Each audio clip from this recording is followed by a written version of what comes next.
안녕하십니까. 좋은 아침입니다. 오늘도 여호와의 회의에 오신 분들을 환영합니다.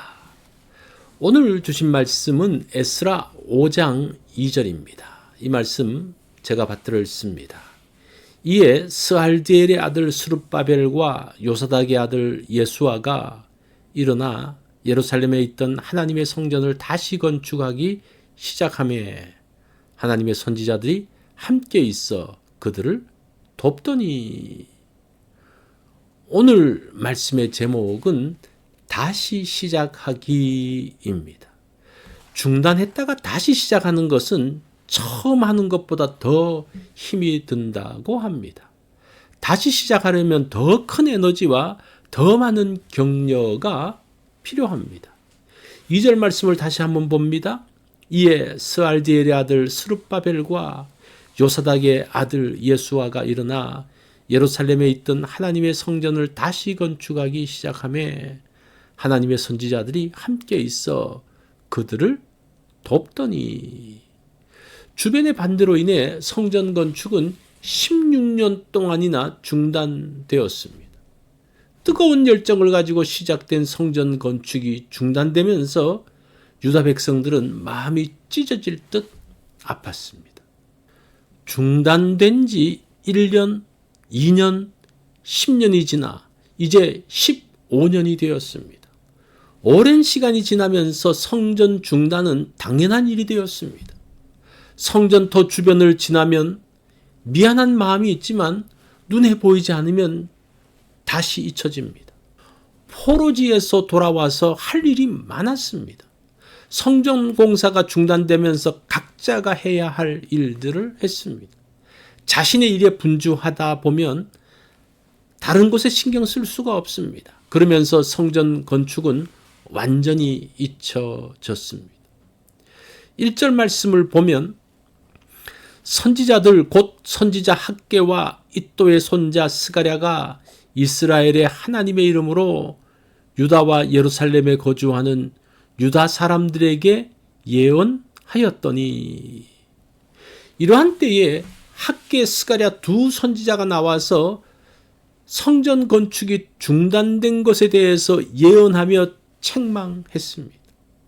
학개 1장 4절을 보면 이 전이 황무하였거늘 너희가 이때에 판벽한 집에 거하는 것이 가하냐. 학개는 유다 백성들을 책망하면서 독려했습니다.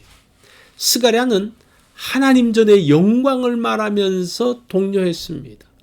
다시 시작하기에는 너무 많은 시간이 흘렀습니다. 열정도 사라졌습니다. 다른 곳에 해야 할 일이 많이 있습니다. 그러나 두 선지자는 말씀을 가지고 독려했습니다. 3절 말씀을 봅니다. 그때에 유브라데 강 건너편 총독 다뜨네와 스달 보스네와 그들의 동관들이 다 나와 그들에게 이르되 누가 너희에게 명령하여 이 성전을 건축하고 이 성곽을 마치게 하였느냐. 성전 건축이 다시 시작되자 반대자들도 다시 일어났습니다. 이에 굴하지 않고 계속 독려하면서 일했습니다. 바사의 관리들도 본국에 문의할 뿐 막지 못했습니다. 바사의 복잡한 사정으로 인해서 답변도 빨리 오지 않았습니다. 그 사이에 성전 건축이 조금씩 진행되고 있었습니다. 하나님께서 앞장서는 장로들과 함께 하시고 반대자들을 막으셨습니다. 이제 백성들의 마음도 모아지기 시작했습니다. 다시 시작하는 것은 어렵습니다. 오랫동안 중단되어진 일은 이미 관심에서 멀어져 있습니다. 많은 다른 일들이 있기에 다시 돌아가는 것은 쉽지 않습니다. 다시 시작하기 위해서 독려해야 합니다. 말씀을 가지고 격려하며 일으켜야 합니다. 그럴 때 다시 하려는 마음이 일어납니다. 그때 반대가 다시 시작되어집니다. 지긋지긋한 반대에 대한 악몽도 시작됩니다. 그럴 때 하나님께서 도우십니다. 용기와 힘을 주심으로 극복하게 하십니다. 중단되어져 방치된 것이 있는지를 돌아보기 원합니다.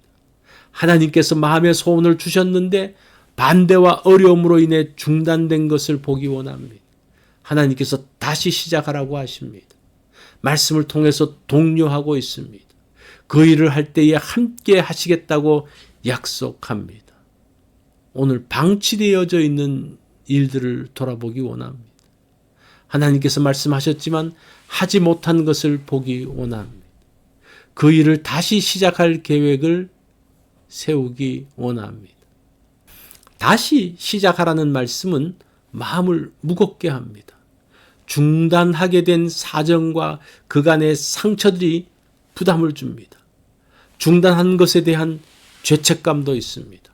둘 사이에 갈등이 있습니다. 오늘 이전 것들을 털어내고 다시 시작할 것은 무엇입니까?